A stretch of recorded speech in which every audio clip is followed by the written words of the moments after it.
Thanks for tuning in. You're still watching the World News. We're back for more stories around the globe. On top story, the death toll rose to 4 on Thursday, with 3 people missing after tropical storm Wukong hit the central Philippines. Winds felled trees, damaged houses, and capsized fishing boats in coastal provinces when Wukong swept through the country on Wednesday. Rivers overflowed, flooding towns and making roads impassable. 3 people, all from the same family in eastern Samar province, were killed when a tree fell on their house. Flooding across 22 towns in the central Philippines subsided as Wukong wicked to a low-pressure area of Palawan. Storm signals have been lifted across coastal provinces, but more than 6,000 people have fled their homes and are staying in temporary shelters. More than 14,000 people were left stranded in port cities as ferry services were grounded. Meanwhile, heavy rains create a new kind of problem in Baghdad flooding. After almost 24 hours of rainfall, streets turn to rivers.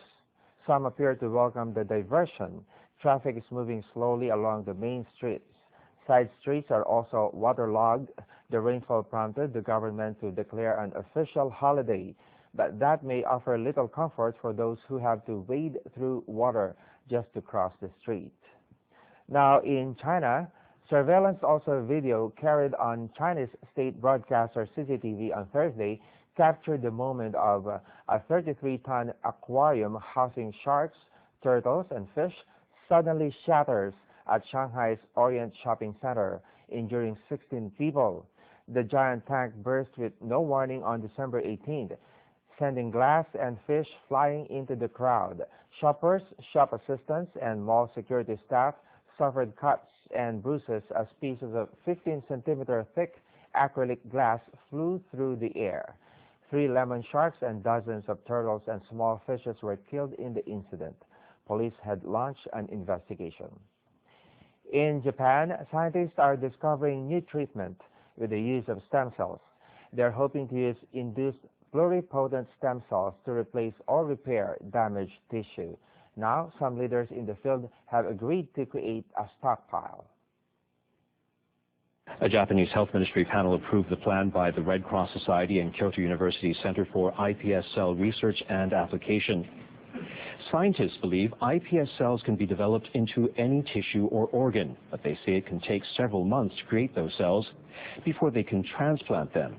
They say treatments for rapidly progressing diseases or to regenerate damaged bone marrow may be less effective. So the project's leaders agreed to stockpile iPS cells from cells a patient's body is unlikely to reject. Researchers say less than 10% of the population has this rare cell type. They want to use the Red Cross blood donation system to find cell donors. The project's leaders say they'll launch their campaign sometime next spring. They hope to stock 150 kinds of special cell types within the next 10 years. With the new year just around the corner, department stores in Sydney, Australia, opened earlier on Wednesday to avoid the stampedes of previous years. The sun had not yet risen, but queues were snaking around the blocks outside the city's department stores. The David Jones department store staged a countdown before its doors opened. The early opening made the entrance more orderly than previous years. The major retailers told Network 10 television that the crowd numbers were above expectations. Queues were also seen outside the stores of Chanel and Gucci. This year, Sydney's 2 biggest department stores, Myer and David Jones, launched their online sales earlier on Christmas Day. Although women's clothing and shoes were the biggest selling items, Myer told Network 10 that it was selling 50 men's business shirts every minute. It is the 3rd day of the ice fishing event on Shagan Lake, and the local fishermen have already seen a harvest season. Let's head to the lake to have a taste of what the tradition has to offer. Unlike other downtown markets, this one is packed with nothing but fish. Extra porters were hired during the harvest season because the locals want to pack and deliver the fish to dinner tables just before the New Year holiday period.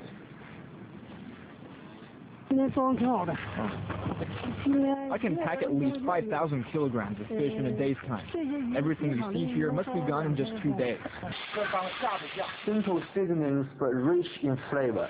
The freshwater fish is cooked with a twist of the northeast, and the cold weather here is seen as an extra garnish. And the deep fried fish wrapped with eggs and mashed potatoes can't go wrong in such bone-chilling winter.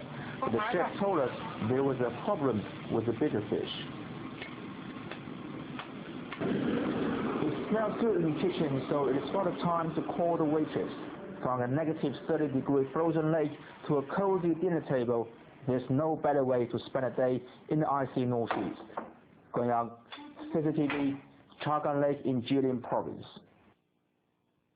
And lastly, in China, snow sculptors continue to carve a giant horse-shaped snow sculpture, despite temperatures plummeting to minus 30 degrees Celsius in Changchun, capital of northeast China's Jilin Province.